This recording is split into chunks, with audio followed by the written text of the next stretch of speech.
بسم اللہ الرحمن الرحیم۔ اللہ رب العزت کا کروڑہ احسان عظیم ہے جس نے قرآن مجید فرقان حمید کی تفہیم اور افہام اور قرآن مجید کو سمجھنے کے لیے ہم سب کو اس نشست کی توفیق عطا کی۔ اللہ تعالیٰ نے قرآن مجید فرقان حمید کے اندر اپنے ہونے، اپنے وجود کے بارے میں بہت سی نشانیاں عطا کی، اور وجود باری تعالیٰ اس کائنات کے اندر کس انداز میں اپنے آپ کو منواتا ہے۔ یہ اللہ تعالیٰ موجود ہے، ایگزسٹنس آف اللہ، اللہ کی موجودگی کا احساس ہمیں کیسے ہوتا ہے؟ پروردگار فرماتا ہے ذرا اس کائنات پہ غور تو کرو، گردش لیل و نہار، رات اور دن کا آنا جانا، اور موسم کا بدلنا، اور رات اور دن کی کبھی چھوٹا اور بڑا ہونا، اور یہ ساری کی ساری تخلیقات، یہ ان گنت مخلوقات، یہ جو اللہ نے تمہارے لیے بنائی، یہ یقیناً تمہیں اس بات کی طرف توجہ مبذول کراتی ہے کہ یہ ساری کائنات کا حقیقی خالق و مالک اللہ ہے۔ آج ہم 25واں پارہ سورہ حامیم سجدہ ہم یہاں سے آغاز کریں گے، اس سورہ کی آیت نمبر 47 سے۔ اللہ تعالیٰ نے ارشاد فرمایا الیہ یرد علم الساعہ، قیامت کا علم اسی کے حوالے ہے۔ وما تخرج من ثمرات، اور جو کچھ وہ نکالتا ہے پھل، من اکمامہا، اپنے غلاف میں سے، وما تحمل من انسا، اور کوئی مادہ بھی اپنے پیٹ سے نہیں جنتی، ولا تدع الا بعلمہ، جو بھی جنتا ہے وہ اللہ کے علم سے ہی جنتا ہے۔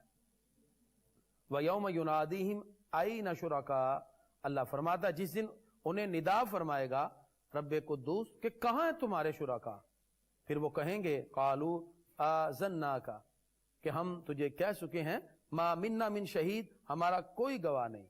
وہ لوگ جو دنیا کے اندر اللہ کو چھوڑ کر جس کو پوجتے رہے، قیامت میں جا کے وہ سارے کے سارے اپنی باتوں سے ہٹ جائیں گے اور کہیں گے کہ ہمارے پاس تو اب کوئی بھی مددگار نہیں۔ اللہ تعالیٰ ارشاد فرماتا ہے پھر ہم انہیں عذاب سے دوچار کریں گے۔ خالق کائنات ارشاد فرماتا ہے یہ انسان کا ایک عجیب انداز ہے، لا یسأم الانسان من دعاء الخیر، انسان بھلائی مانگنے سے کبھی نہیں اکتاتا، وَإِن مَسَّهُ الشَّرُّ، اگر اس سے کوئی برائی پہنچے، فَيَئُوسٌ قَنُوطٌ، تو پھر وہ نا امید سا ہو جاتا ہے، جیسے اسے کسی سے امید نہیں۔ وَلَئِنْ أَذَقْنَاهُ رَحْمَةً، جب ہم اسے رحمت عطا کریں، منا اپنی طرف سے، مِن بَعْدِ ضَرَّاءٍ، تکلیف کے بعد جو اسے پہنچتی ہے، تو پھر وہ اسے اپنی طرف منسوب کر دیتا ہے۔ لَيَقُولَنَّ هَٰذَا لِي، وہ کہتا ہے یہ تو میری وجہ سے ہے۔ پروردگار ارشاد فرماتا ہے وَإِذَا أَنْعَمْنَا عَلَى الْإِنسَانِ، جب ہم کسی انسان پر احسان کریں، أَعْرَضَ وَنَأَىٰ بِجَانِبِهِ، تو منہ پھیر لیتا ہے اور دور ہٹ جاتا ہے۔ وَإِذَا مَسَّهُ الشَّرُّ، جب ہم اسے کوئی تکلیف پہنچاتے ہیں، فَذُو دُعَاءٍ عَرِيضٍ، تو چوڑی چوڑی دعائیں کرنے والا وہ ہوتا ہے۔ رب قدوس نے ارشاد فرمایا سنریہم آیاتنا فی الآفاق، ہم دکھائیں گے تمہیں اپنی نشانیاں آسمان میں، وفی انفسہم، کبھی اپنی ذات پر بھی غور کر، حتی یتبین لہم انہ الحق، یہاں تک کہ تم پر کھل جائے گا کہ یہی اللہ کی طرف سے حق ہے۔ ناظرین، انسان کبھی غور کرے ان کائنات کی بنی ہوئی چیز پر، آفاق پہ غور کرے، وفی انفسہم، کبھی اپنی ذات پر غور کرے۔ انسان نے اس کو کتنی خوبصورت تخلیق کے ساتھ اللہ نے انسان کو بنایا، لقد خلقنا الانسان فی احسن تقویم۔ اللہ تعالیٰ نے اس کی تخلیق میں، اس کی بناوٹ میں، اس کی کریشن میں بہت سی چیزیں رکھی۔ پھر پروردگار نے جہاں اس کو بنایا اتنا خوبصورت انسان، پھر اس کے اندر شعور، ادراک، فہم کی بہت سی صلاحیتیں رکھی۔ پھر انسان ان صلاحیتوں سے جڑ کر کس طرح کامیابی کے راستے پر جاتا ہے، یہ ساری کی ساری چیزیں اللہ تعالیٰ نے اس انسان کی ذات میں رکھ دی، اور یہی انسان کا اپنے آپ پہ غور و فکر کرنا اسے کامیابی کی طرف پہنچا دیتا ہے۔ سورہ شورا، یہ سورہ مبارکہ یہ مکی ہے، اس میں 53 آیات ہیں۔ اس کا آغاز 2 حروف مقطعات سے، حامیم عین سین قاف۔ اللہ تعالیٰ ارشاد فرماتا ہے کذالک یوحی الیک، اللہ یوں ہی آپ کی طرف وہی فرماتا ہے، وَإِلَى الَّذِينَ مِن قَبْلِكُمْ، اور اس سے پہلے جو لوگ گزرے ان کی طرف، اللہ العزیز الحکیم، بے شک اللہ عزت اور حکمت والا ہے۔ لہو ما فی السماوات و ما فی الارض، اسی کا ہے جو کچھ آسمانوں اور زمینوں میں ہے۔ وہو العلی العظیم، وہی بلندی اور عظمت والا ہے۔ خالق کائنات نے اس مقام پر یہ بھی ارشاد فرمایا کہ زمین و آسمان سب کے سب شک ہو جائیں گے اور فرشتے سب کے سب اللہ کی تسبیح کریں گے اور مغفرت طلب کریں گے۔ رب قدوس نے ارشاد فرمایا جو اللہ کو چھوڑ کر کسی اور کو اپنا مددگار سمجھتا ہے، اللہ ہی تمہارا حقیقی مددگار ہے، وہی تمہاری حفاظت کرنے والا ہے۔ پروردگار نے ارشاد فرمایا کہ یہ جو لوگ اللہ کے سوا کسی اور کو دوست بناتے ہیں یہ ظالم ہیں اور ظالموں کا کوئی مددگار نہیں۔ اللہ رب العزت نے اس مقام پر یہ بھی ارشاد فرمایا پروردگار اسی کی ذات پر تم بھروسہ کرو اور اسی کی طرف تم رجوع کرو، لیس کمثلہ شیء، اس کا مثل کوئی نہیں۔ ناظرین، اللہ رب العزت اپنی ذات میں، اپنی صفات میں اور صفات کے تقاضوں میں واحد و یکتا ہے۔ ہم مسلمان ہیں، مسلمان صرف نظریات پر ڈیپینڈ نہیں کرتا بلکہ عقائد پر ڈیپینڈ کرتا ہے۔ دنیا کے سارے مذاہب دیکھیں تو وہ نظریات سے بنے ہیں، اور نظریہ وہ آئیڈیالوجی ہے جو لوگوں کے رہن سہن، طرز بود و باش اور لوگوں کی افکار سے بنتا ہے، جبکہ عقیدہ اسے کہتے ہیں جو اللہ اس کے رسول کی طرف سے ملے۔ اور ان عقائد میں پہلا بنیادی عقیدہ اللہ کی ذات کو ماننا ہے کہ وہ واحد و یکتا ہے، اپنی ذات میں بھی، صفات میں بھی، صفات کے تقاضوں میں بھی۔ اپنی صفات میں واحد ہے، جیسے اللہ تعالیٰ نے آیت نمبر 11 میں ارشاد فرمایا لیس کمثلہ شیء، اس کی مثل کوئی نہیں، وہو السمیع البصیر، وہی سنتا اور دیکھتا ہے۔ خالق کائنات نے ارشاد فرمایا کائنات کی یہ ساری چیزیں ہیں، صحت، بیماری، کسی کو رنج، کسی کو تکلیف دینا، لہو مقالید السماوات والارض، آسمانوں اور زمین کی چابیاں اللہ کے پاس ہیں، یبسط الرزق لمن یشاء، جس کے لیے چاہے رزق کو وسعت دے دے، ویقدر، جس کے لیے چاہے تنگ کر دے۔ خالق کائنات نے یہ ساری عظمتیں اہل ایمان کو عطا کی، وہ رب کی بارگاہ میں رجوع کرتے ہیں، اللہ انہیں انعام بھی عطا فرماتا ہے۔ پروردگار ارشاد فرماتا ہے اللہ یجتبی الیہ من یشاء، اللہ اپنے قرب کے لیے چن لیتا ہے جسے چاہے، ویہدی الیہ من ینیب، اور اپنی طرف راہ دیتا ہے جو اس کی طرف رجوع لائے۔ خالق کائنات نے ان آیات بینات کے اندر اپنی عظمتوں کو ذکر کیا، اور رب قدوس نے یہ بھی ارشاد فرمایا جو اللہ رب العزت کی بارگاہ کا رجوع کرے گا، اس کی طرف، اللہ کی طرف بڑھے گا اپنی دعاؤں سے، اپنی عبادات سے، تمناؤں سے، اللہ رب العزت کی رحمت بھی پھر اس کے قریب ہوتی ہے۔ احادیث میں اس کا خوبصورت بیان موجود ہے۔ خالق کائنات نے اس مقام پر یہ بھی ارشاد فرمایا جو آخرت کی کھیتی چاہے ہم اس کے لیے آخرت کی کھیتی بڑھائیں گے، جو دنیا کی کھیتی چاہے اسے دنیا کی کھیتی دیں گے۔ آیت نمبر 20 میں ارشاد فرمایا من کان یرید حرث الآخرہ، جو آخرت کی کھیتی چاہے نزد لہ فی حرثہ، ہم اسے آخرت کی کھیتی دیں گے۔ اور ومن کان یرید حرث الدنیا، اور جو دنیا کی کھیتی چاہے نؤتیہ منہا، اس کو دنیا ہی دے دی جائے گی۔ پتہ چلا جو آخرت کی طرف رجوع کرتا ہے، آخرت کا طلبگار ہوتا ہے، اللہ پھر اس کو آخرت کی ہی نیکیاں عطا فرماتا ہے۔ اللہ رب العزت نے اس آیت بینہ کے اندر آیت نمبر 23 میں ارشاد فرمایا قُلْ لَا أَسْأَلُكُمْ عَلَيْهِ أَجْرًا، پیارے محبوب آپ فرما دیجئے کہ میں اس دین کی خدمت پر کوئی اجرت نہیں مانتا۔ یہ انبیاء کا وتیرہ ہے۔ بہت سے لوگ آقا علیہ الصلوۃ والسلام کی اس عظمت کو دیکھتے ہیں کہ آپ صلی اللہ علیہ وسلم دین کی خدمت میں لگے ہیں، تو انصار نے کہا کیوں نہ ہم کچھ مال اکٹھا کر کے آقا علیہ السلام کی خدمت میں پیش کریں، آپ کے بھی تو بہت سے مصارف ہیں۔ جب وہ آپ کی خدمت میں یہ چیز پیش کرنے کے لیے آئے تو آپ نے فرمایا لا اسألکم علیہ اجرا، میں تم سے کوئی اجرت نہیں مانگتا، الا المودۃ فی القربى، میرے قرابت والوں سے پیار اور محبت ضرور کرنا، قرابت والوں سے محبت کرنا۔ پتہ چلا لازم ہے مسلمانوں میں کہ وہ اہل قرابت کے ساتھ محبت کریں۔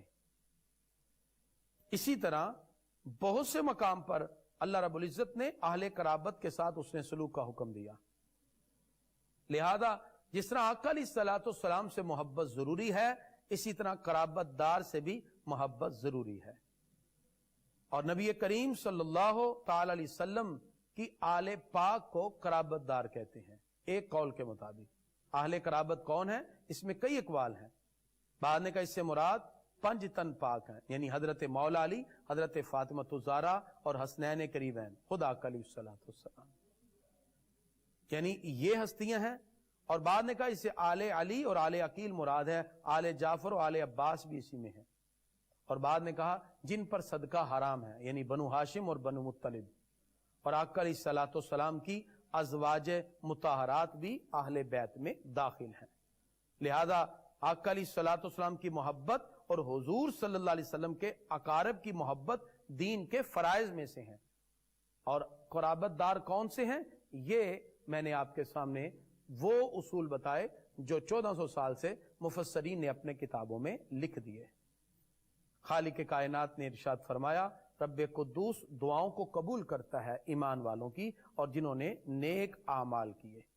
خالق کائنات جس کے لیے چاہے رزق کو بڑھا دے اور جس کے لیے چاہے رزق کو کم کر دے۔ خالق کائنات نے اپنی کچھ نشانیاں بھی ذکر کی اور فرمایا کہ وہ کہیں ہواؤں کو تھما دے اور کہیں چلا دے، یہ سب اس کی نشانیوں میں سے ہے۔ اللہ رب العزت نے یہ بھی ارشاد فرمایا وَلَمَنْ صَبَرَ، جس نے صبر کیا، وَغَفَرَ، اور پھر اللہ رب العزت کا اس نے اللہ کی بارگاہ سے مغفرت کو طلب بھی کیا، إِنَّ ذَلِكَ لَمِنْ عَزْمِ الْأُمُورِ، تو یہ ضرور اس کی ہمت کا کام ہے۔ تو پتہ چلا صبر اور پھر اللہ کی مغفرت کو تلاش کرنا یہ مومن کا وتیرہ ہونا چاہیے۔ اس لیے خالق کائنات نے ارشاد فرمایا رب قدوس کو پکارو اور اس کی طرف بڑھو۔ انسان تکلیف میں ہو یا راحت میں، ہر حال میں اس کو رب کی بارگاہ میں رجوع کرنا چاہیے۔ تو خالق کائنات نے سورہ شورا کے اندر ان آیات بینات کے اندر واضح طور پر ارشاد فرمایا انسان تکلیف میں تو ہماری طرف رجوع کرتا ہے، جس وقت وہ راحتوں میں ہوتا ہے پھر ہمیں بھول جاتا ہے۔ اللہ تعالیٰ ارشاد فرماتا للہ ملک السماوات والارض، اللہ ہی کا آسمانوں اور زمینوں میں جو کچھ ہے، یخلق ما یشاء، وہ پیدا کرتا ہے جو چاہے، یہب لمن یشاء، اور جسے چاہے بیٹیاں عطا فرما دے، اناسا، و یہب لمن یشاء، جس کے لیے چاہے الذکور، وہ بیٹے عطا فرمائے۔ پروردگار جسے چاہے بیٹیاں دے اور جسے چاہے بیٹے دے، یہ خالق کائنات نے اپنی اذن سے عطا فرمانے۔ اس لیے اللہ رب العزت نے اس مقام پہ ارشاد فرما دیا تم سب کو اللہ کی طرف ہی رجوع کرنا چاہیے۔ سورہ زخرف مکی ہے، اس سورہ کی 89 آیات ہیں، اور اللہ رب العزت نے اس سورہ مبارکہ کے اندر سب سے پہلے کتاب مبین کا ذکر کیا۔ اللہ تعالیٰ نے حروف مقطعات سے آغاز کرتے فرمایا حامیم والکتاب المبین، قسم ہے روشن کتاب کی۔ رب قدوس نے روشن کتاب کی قسم اٹھاتے ہوئے اس قرآن کی عظمت کو ذکر کیا۔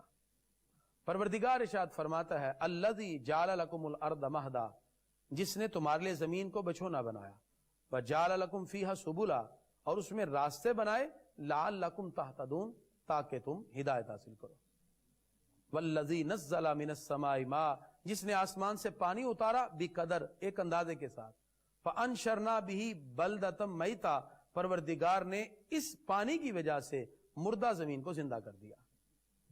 خالق کائنات ارشاد فرماتا ہے کیا تم اپنے لیے بیٹے مقرر کرو اور اللہ کے لیے بیٹیاں، اور طرح طرح کی باتیں جو رب قدوس کی طرف منسوب کی گئیں مشرکین کی طرف سے، اللہ نے ان کا انکار کیا، کیونکہ قدیم جو عرب تھے وہ فرشتوں کو اللہ کی بیٹیاں کہتے تھے، نعوذ باللہ۔ اللہ تعالیٰ نے ان کا بھی رد کیا۔ خالق کائنات نے سورہ زخرف کے اندر یہ بھی ارشاد فرمایا کہ جناب حضرت ابراہیم علیہ السلام، آیت نمبر 26 میں ابراہیم علیہ السلام اپنے چچا سے کہہ رہے تھے کہ جن کو تم خدا سمجھ کے پوچھتے ہو میں ان سے بری و ذمہ ہوں، اور آپ نے خاص طور پر یہ ذکر کیا کہ اللہ رب العزت جس کو عظمت عطا فرمائے یقیناً رحمتیں اسی کے پاس ہیں، اور جسے چاہے اللہ تعالیٰ اپنی خصوصی عظمتیں عطا فرما دے۔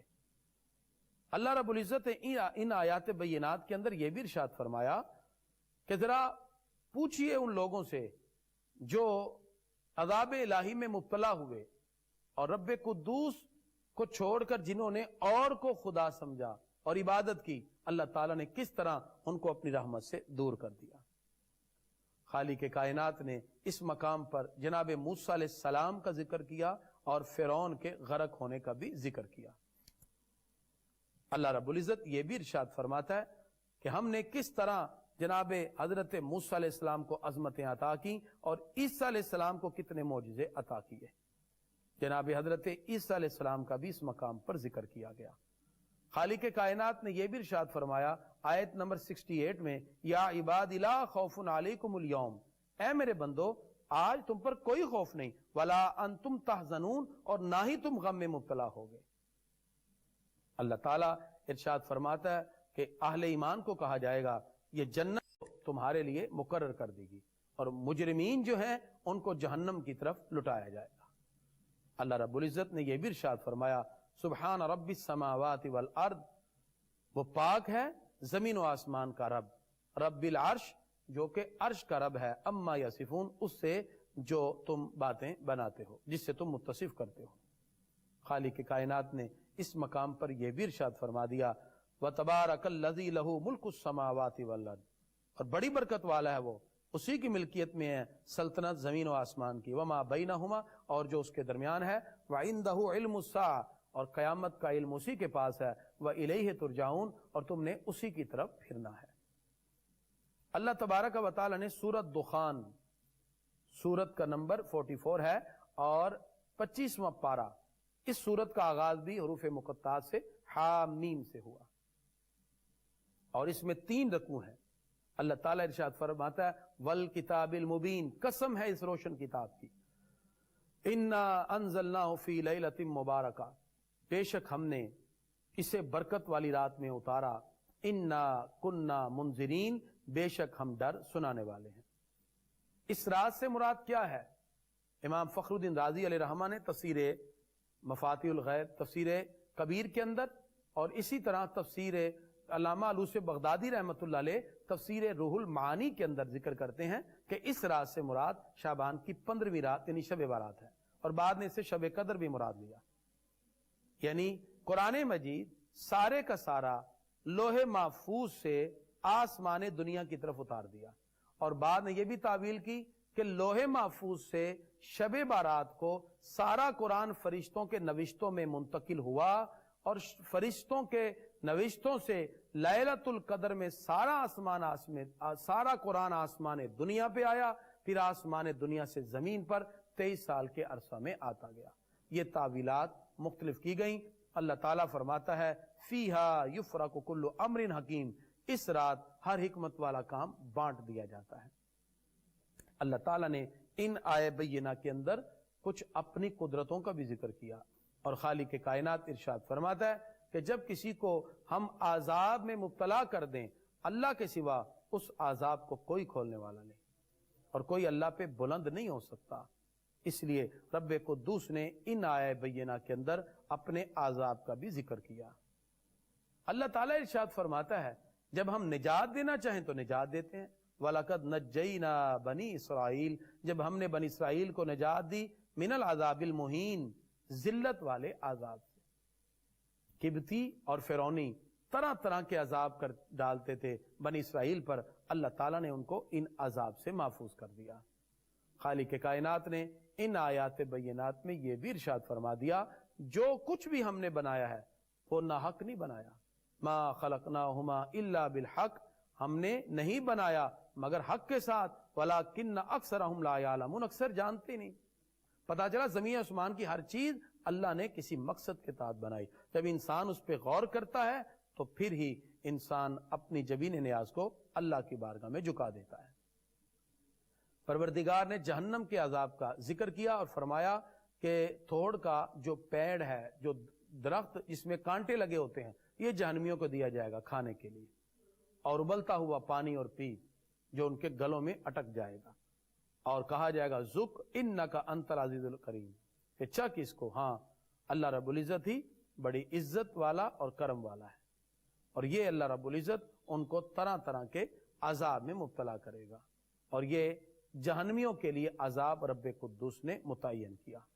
اور خالق کائنات ارشاد فرماتا ہے ان المتقین فی مقام امین، بے شک متقین ڈر والے امن کی جگہ میں ہوں گے، فی جنات وعیون، باغوں اور چشموں میں ہوں گے۔ پہننے کے لیے طرح طرح کے ان کو لباس دیے جائیں گے۔ اللہ تعالیٰ نے سورہ جاسیہ مکی ہے، آیت ان کی 37 ہے، اس میں رب قدوس نے حروف مقطعات سے آغاز کرتے فرمایا حامیم تنزیل الکتاب من اللہ العزیز الحکیم، کتاب کا اتارنا ہے اللہ عزت و حکمت والے کی طرف سے۔ ان فی السماوات والارض، بے شک زمین و آسمان میں لآیات للمؤمنین، اس میں ایمان والوں کے لیے بہت سی نشانیاں ہیں۔ اللہ تعالیٰ ارشاد فرماتا ہے رات اور دن کا آنا اور پھر زمین کو مردہ ہونے کے بعد زندہ کرنا، یہ ساری اللہ کی آیات ہیں۔ تلک آیات اللہ، یہ اللہ کی آیتیں ہیں، نتلوہا علیک بالحق، ہم تمہیں حق کے ساتھ پڑھتے ہیں۔ اللہ تعالیٰ نے فرمایا یہ آیتیں ہم حق کے ساتھ پڑھتے ہیں، یہی آیات انسان کو حقانیت کی طرف لے جاتی ہیں۔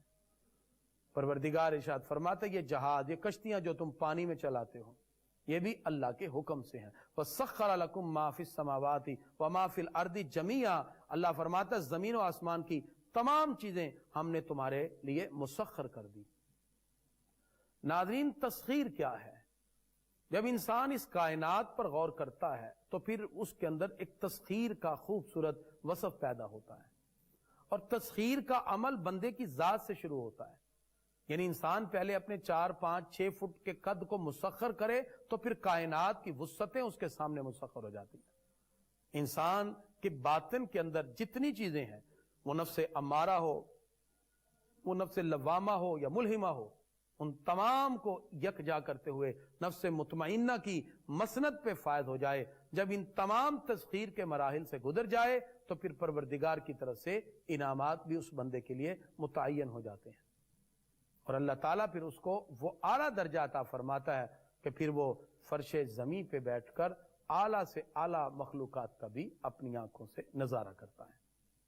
تو لہذا اس لیے جب انسان پہلے اپنی ذات کو مسخر کرے، اللہ رب العزت کی بارگاہ میں رجوع کرے، جب وہ ان چیزوں کی طرف رجوع کر کے اللہ رب العزت کی رحمت کو تلاش کرتا ہے تو پھر خود ہی کو کر بلند اتنا کہ ہر تقدیر سے پہلے خدا بندے سے خود پوچھے بتا تیری رضا کیا ہے۔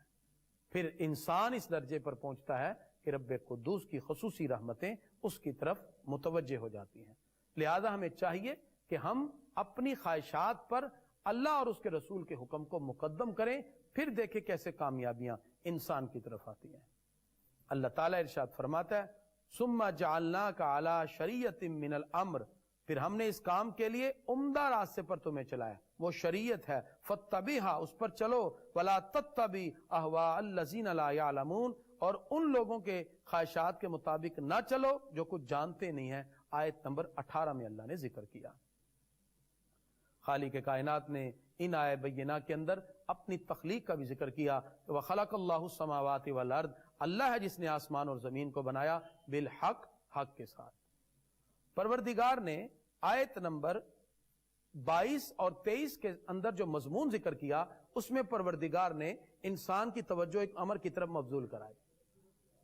ناظرین، بعض احباب ایسے ہیں جو صرف اپنی خواہشات نفسانی کو آگے رکھتے ہیں۔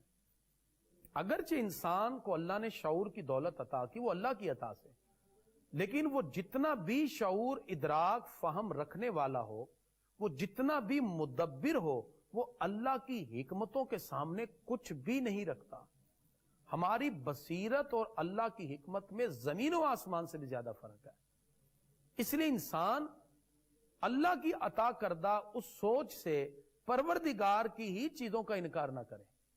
وہ اپنی چھوٹی سی عقل سے یقیناً باتوں کی حقیقت تک پہنچنے کی کوشش کرے، اور اگر وہ اس حقیقت تک نہیں پہنچ رہا، وہ لاجیکل ریفرنسز کو تلاش کرتے ہوئے کسی شے کی ماہیت اور حقیقت کو تلاش کرنے کی کوشش کرتا ہے، نہیں پہنچتا، تو بھی اللہ اس کے رسول کا حکم مان کے اپنی جبین نیاز کو جھکا دے۔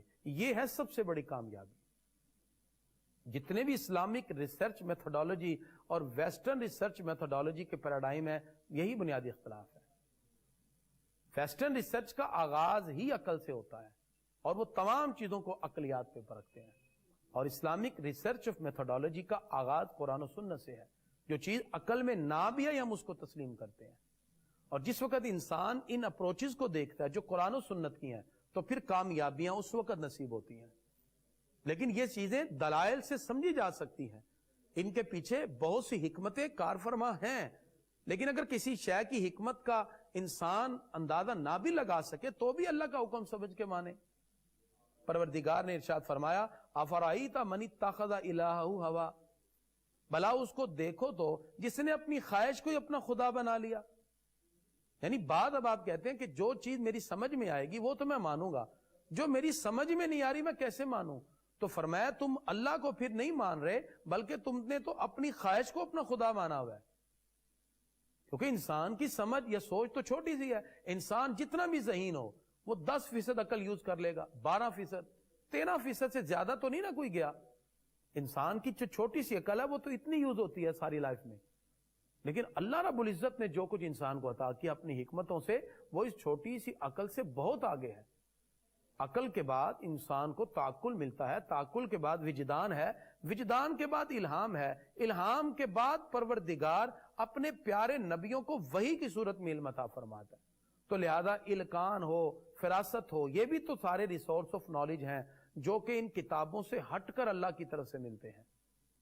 تو اس لیے انسان ان ریسورس آف نالج پہ جب غور کرے تو پھر انسان بالآخر یہ کہتا ہے یا اللہ جو علم تو نے وحی کے ذریعے عطا کیا وہ ہمارے لیے سب سے بیسٹ ہے۔ اس لیے فرمایا وہ لوگ جو اپنی خواہشات کو اپنا خدا سمجھتے ہیں، وَأَدَ اللَّهُ اللَّهُ عَلَىٰ علم، اللہ نے انہیں باوصف علم کے گمراہ کر دیا، وَخَتَمَ عَلَىٰ سَمْعِهِ، ان کے کان پر بھی مہر لگا دی، وَقَلْبِهِ، ان کے دل پر بھی مہر لگا دی، وَجَعَلَ عَلَىٰ بَصَرِهِ غِشَاوَةً، ان کی آنکھوں پہ پردہ ڈال دیا۔ فَمَن يَهْدِيهِ مِن بَعْدِ اللَّهِ، اور تو اللہ کے بعد اسے کون راہ دکھائے گا؟ افلا تذکرون، کیا تم دھیان نہیں کرتے؟ اللہ فرماتا ہے جس نے اپنی خواہشات کو اپنا خدا بنا لیا، تو اللہ فرماتا ہے پھر ہم نے اس کو اس کے حال پہ چھوڑ دیا۔ یعنی کچھ تو وہ ہیں جو اللہ رب العزت کے احکام کو ماننے والے، کچھ بالکل ہی انکار کر دیتے ہیں، کہتے ہیں ہم تو ایتھیسٹ ہیں، ہم تو دہری ہیں، ہم کسی چیز کو مانتے ہی نہیں۔ اللہ فرماتا ہے پھر ہم ان کو اس کی حال پر ہی چھوڑ دیتے ہیں۔ اور ان لوگوں کا کہنا ہے وَقَالُوا مَا هِيَ إِلَّا حَيَاتُنَا الدُّنْيَا، وہ کہتے ہیں صرف یہ دنیا کی ہی زندگی ہے، نموت و نحیا، ہم مریں گے اور جئیں گے، وما یہلکنا الا الدہر، اور ہمیں زمانہ ہی ہلاک کرتا ہے۔ وہ ہر چیز میں زمانے کو اپنا حق سمجھتے ہیں اور زمانہ ہی ان کے نزدیک سب کچھ ہوتا ہے، حالانکہ یہ ساری چیزیں تو اللہ رب العزت کی طرف سے بنائی ہوئی ہیں۔ حضرت امام اعظم ابو حنیفہ رضی اللہ عنہ، آپ کا ایک ایتھیسٹ ہے، ایک دہریے سے مناظرہ ہوا، وقت مقرر ہوا، آپ تھوڑا سا لیٹ گئے، اس نے کہا دیکھیں یہ تو تاخیر سے آئے ہیں، یہ میں سے کیا بات کریں گے؟ آپ نے فرمایا میں تاخیر سے اس لیے آیا، آتے ہوئے ایک نہر درمیان میں تھی تو وہاں کشتی کوئی نظر نہ آئی، میرے دیکھتے دیکھتے درخت گرا، اس کے پھٹے بنے، کیلیں لگی، خود ہی کشتی بنی اور تیرتی ہوئی میرے پاس آئی، میں بیٹھا تو پار ہو کے آ گیا۔ وہ ہنسنے لگا اور کہنے لگا دیکھو ادھر سے ایک آئے لیٹ ہیں اور دوسرا جھوٹ بول رہے ہیں کہ خود بخود ہی کشتی بن کے میرے پاس آ گئی۔ تو آپ نے فرمایا تو کشتی بن نہیں سکتی؟ کہا جی کیسے کوئی بنے گی؟ فرمایا بس یہی بات ختم کرو، اگر یہ کشتی خود نہیں بن سکتی تو پوری کائنات خود کیسے بن سکتی ہے؟ اس بات پر وہ لاجواب ہو گیا۔ اس لیے اس کائنات کا بنانے والا کوئی ہے اور وہ اللہ ہے۔ پروردگار نے آیت نمبر 26 میں ارشاد فرمایا قل اللہ یحییکم، کہیے اللہ تمہیں زندہ کرتا ہے، ثم یمیتکم، وہ تمہیں مارے گا، ثم یجمعکم الی یوم القیامہ، پھر تم سب کو جمع کرے گا قیامت کے دن، لا ریب فیہ، اس میں کوئی شک نہیں، ولکن اکثر الناس لا یعلمون، بہت سے لوگ تو جانتے ہی نہیں۔ وللہ ملک السماوات والارض، اللہ ہی کا ہے جو زمین و آسمان میں ہے، اس کی زمین و آسمان کی سلطنت اللہ کی ہے۔ وَيَوْمَ تَقُومُ السَّاعَةُ، جس دن قیامت قائم ہوگی، يَوْمَئِذٍ يَسْخَرُ الْمُبْطِلُونَ، اور جتنے بھی لوگ باطل والے ہیں وہ سب ہار جائیں گے۔ يَوْمَئِذٍ يَخْسَرُ الْمُبْطِلُونَ، جو بھی باطل والے ہیں وہ ہار جائیں گے، خسارے میں جائیں گے۔ تو اللہ رب العزت نے اس مقام پر واضح کر دیا کہ یہ لوگ جو اللہ کے احکام کا انکار کرنے والے ہیں یقیناً وہ گمراہی کی طرف مبتلا ہونے والے ہیں، اور اللہ تعالیٰ انہی کو عطا فرمائے گا جو رب قدوس کے احکام کی پیروی کرنے والے ہیں۔ اللہ تعالیٰ ارشاد فرماتا ہے وَإِذَا قِيلَ إِنَّ وَعْدَ اللَّهِ حَقٌّ، جب انہیں کہا جاتا ہے کہ اللہ کا وعدہ سچا ہے، وَالسَّاعَةُ لَا رَيْبَ فِيهَا، اور قیامت میں کوئی شک نہیں، قُلْتُمْ مَا نَدْرِي مَا السَّاعَةُ، وہ کہتے ہیں ہم تو جانتے نہیں ہے قیامت کیا ہے، قیامت کیسے آئے گی، وہ طرح طرح کے سوال کرتے ہیں۔ اللہ تعالیٰ ارشاد فرماتا ہے جب قیامت ان کے سامنے ہوگی اور پھر وہ قیامت کو اپنی آنکھوں سے دیکھیں گے تو ہم کہیں گے آج ہم بھی تمہیں ایسے ہی بھلا دیتے ہیں جیسے دنیا میں تم ہمیں بلائے ہوئے تھے، ہم بھی تمہیں ایسے چھوڑتے ہیں جیسے تم نے دنیا میں ہمیں چھوڑ دیا۔ خالق کائنات ارشاد فرماتا ہے وَلَهُ الْكِبْرِيَاءُ، بڑائی اسی کی ہے، فِي السَّمَاوَاتِ وَالْأَرْضِ، آسمانوں اور زمینوں میں، وَهُوَ الْعَزِيزُ الْحَكِيمُ، وہی عزت و حکمت والا ہے۔ سورہ احقاف 26واں پارہ۔ ناظرین سورہ احقاف اس کی 35 آیات ہیں، یہ بھی مکی صورت ہے اور بعض آیات اس کی مدنی ہے۔ یاد رکھیے مکی سورہ کے اندر زیادہ تر اللہ تعالیٰ نے قیامت کے احوال، عقائد اور نظریات کی پختگی کی بات کی کہ انسان کس طرح اپنے بیلیف کو مضبوط رکھتا ہے اور اللہ کی رحمتوں کو حاصل کرتا ہے۔ سورہ احقاف آغاز رب قدوس نے حروف مقطعات سے کیا۔ حروف مقطعات یہ وہ حروف ہیں جس کی مراد اللہ اس کا رسول جانے، متشابہات میں سے ہیں، اور یہ وہ کوڈ ورڈ ہیں جس میں اللہ اپنے محبوب سے کلام کرتا ہے جس کا کوئی اور علم نہیں رکھتا۔ پروردگار نے ارشاد فرمایا تنزیل الکتاب من اللہ العزیز الحکیم، یہ کتاب کا اتارنا ہے اللہ عزت و حکمت والے کی طرف سے۔ رب قدوس نے ارشاد فرمایا ما خلقنا السماوات والارض، ہم نے نہ بنائے زمین و آسمان، وما بینہما، اور جو ان کے درمیان ہے، الا بالحق، مگر حق کے ساتھ، واجل مسمی، اور ایک مقررہ میعاد پر۔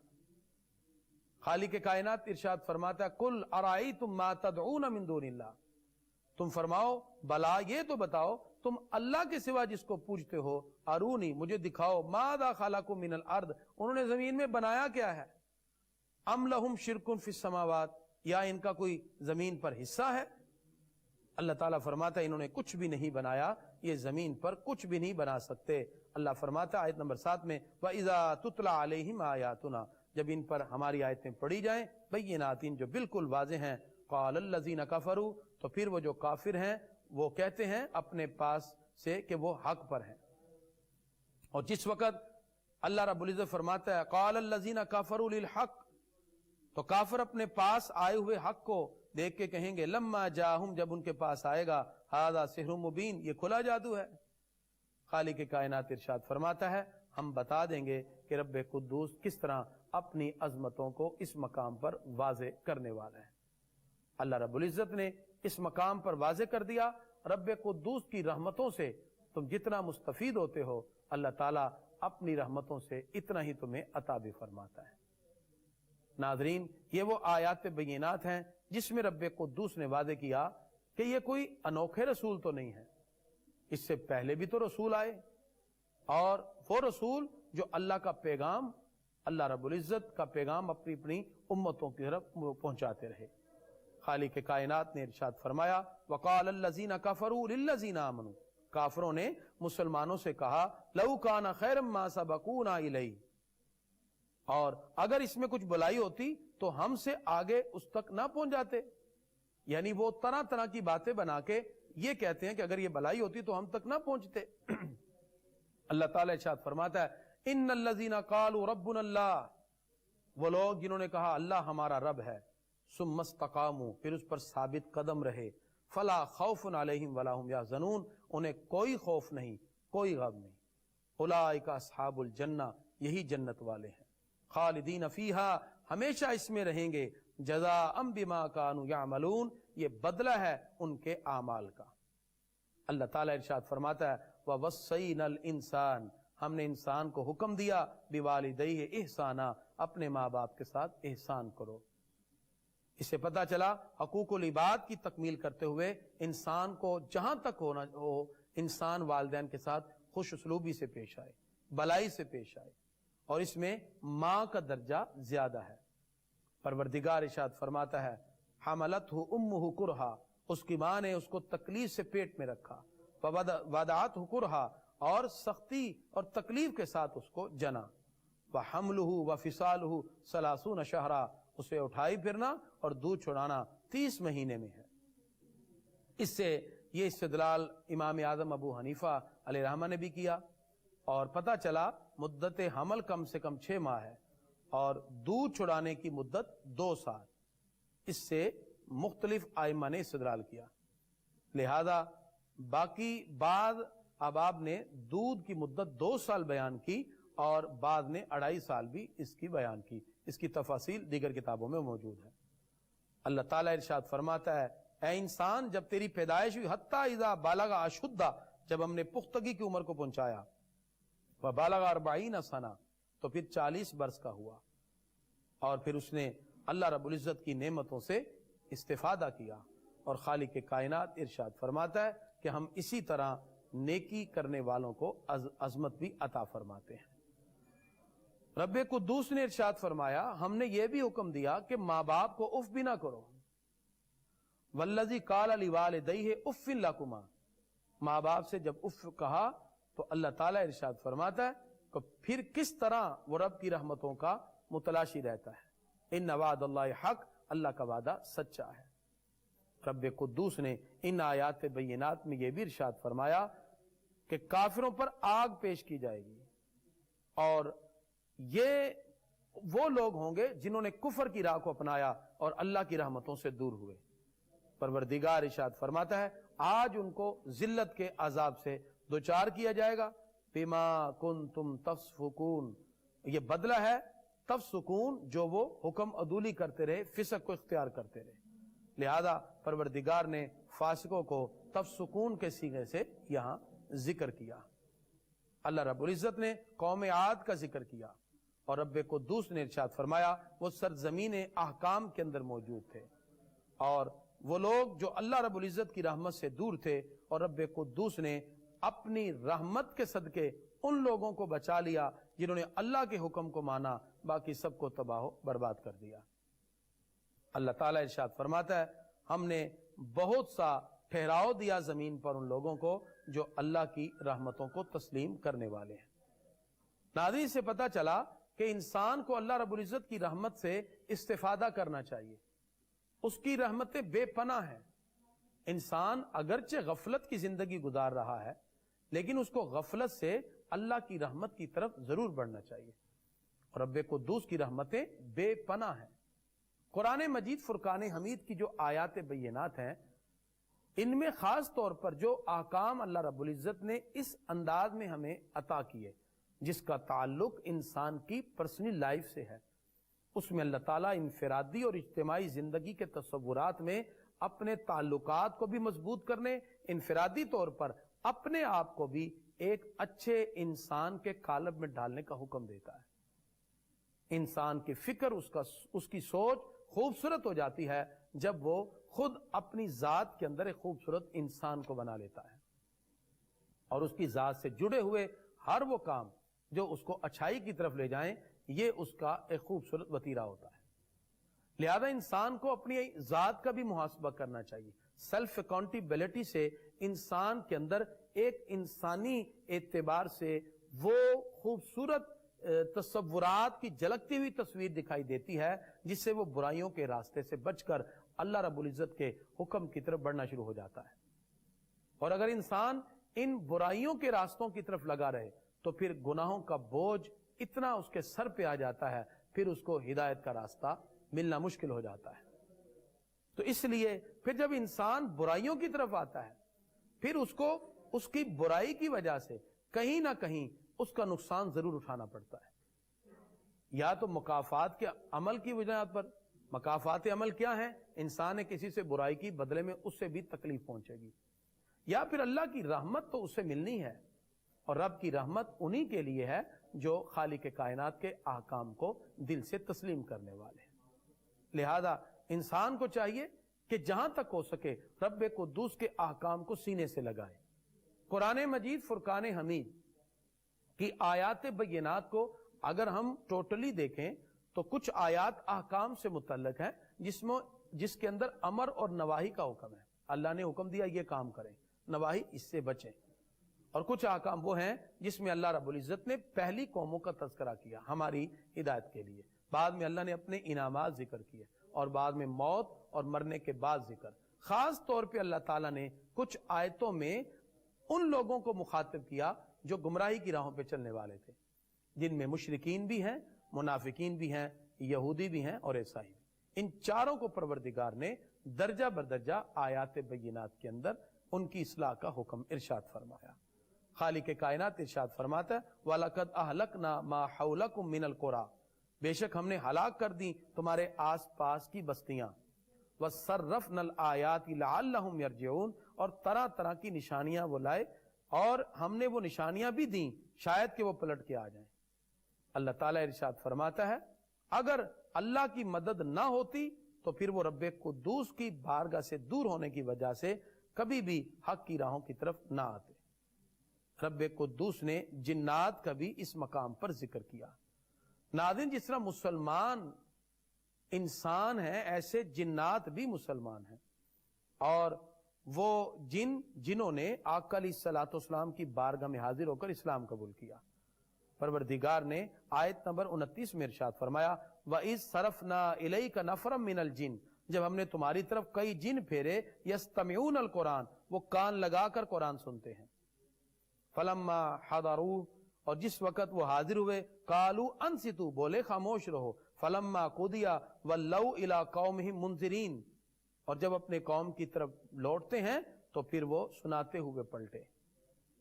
اللہ تعالیٰ نے ان کو بھی عظمت عطا کی اور وہ اللہ کے حکم کو دل سے تسلیم کرنے والے ہیں۔ پروردگار ارشاد فرماتا ہے جب کوئی ندا کرنے والا ندا کرتا ہے تو وہ اللہ کے حکم کی طرف لوٹنے والا ہوگا۔ پروردگار نے یہ بھی ارشاد فرمایا اللہ ہی ہر چیز کو زندگی عطا فرمانے والا ہے۔ وَيَوْمَ يُعْرَضُ الَّذِينَ كَفَرُوا، جس دن کافر پر آگ پیش کی جائے گی، علی النار، یعنی کافر آگ پر پیش کیے جائیں گے اور یہ حق ہے، اور ان کو کہا جائے گا الیس ھذا بالحق، کیا یہ حق نہیں؟ قالوا بلا، وہ کہیں گے کیوں نہیں، وربنا، اے ہمارے رب۔ قال فذوقوا العذاب بما کنتم تکفرون، انہیں کہا جائے گا چکھو ابھی عذاب جو تمہارے کفر کا اور انکار کا بدلہ ہے۔ اللہ تعالیٰ ارشاد فرماتا فاصبر، صبر کرو، کما صبر اولو العزم من الرسل، جیسے بڑے بڑے رسولوں نے، اولو العزم نے صبر کیا۔ ولا تستعجل لهم، اور جلدی نہ کرو، کأنہم یوم یرون ما یوعدون، کہ جس دن وہ دیکھیں گے ان سے جو وعدہ کیا گیا۔ لم یلبسوا الا ساعہ، اور وہ نہ ٹھہریں گے مگر دنیا کی ایک گھڑی، من نہار، دنیا کی ایک گھڑی۔ اللہ فرماتا ہے ہاں یہ سب کے سب لوگ جو انکار کرتے رہے، فَهَلْ يُهْلَكُ إِلَّا الْقَوْمُ الْفَاسِقُونَ، جو بے حکم اور فاسق ہیں وہ سارے کے سارے ہلاک کر دیے جائیں گے۔ اس طرح سورہ احقاف کی 35 آیت مکمل ہوئی، اور اس طرح ہم نے 26 پارویں کا الربع پہلا مکمل کیا۔ تو خالق کائنات نے ان آیات بینات کے اندر بھی واضح طور پر ارشاد فرما دیا اللہ کی آیتوں کا انکار کرنے والے اللہ کے عذاب سے دوچار ہوتے ہیں، اور اس کی رحمتوں کو تلاش کرنے والے اللہ کی رحمتوں سے مستفید ہوتے ہیں۔ ناظرین، ہمیں چاہیے ہم اللہ کے حکم کو اپنائیں، رب قدوس کے احکامات کے مطابق زندگی گزاریں۔ یہ دنیا بھی کامیابی کے ساتھ گزرے گی، آخرت میں بھی نعمتیں اللہ کی ہماری طرف متوجہ ہوں گی۔ یہ دنیا یقیناً ختم ہو جانے والی ہے، بالآخر انسان کو اللہ کی بارگاہ میں حاضر ہونا ہے۔ الدنیا مزرع الآخرہ، دنیا آخرت کی کھیتی ہے۔ پروردگار ہم سب کو یہ احکامات اپنا کر اللہ اور اس کے رسول کے حکم کے مطابق زندگی گزارنے کی توفیق عطا فرمائے۔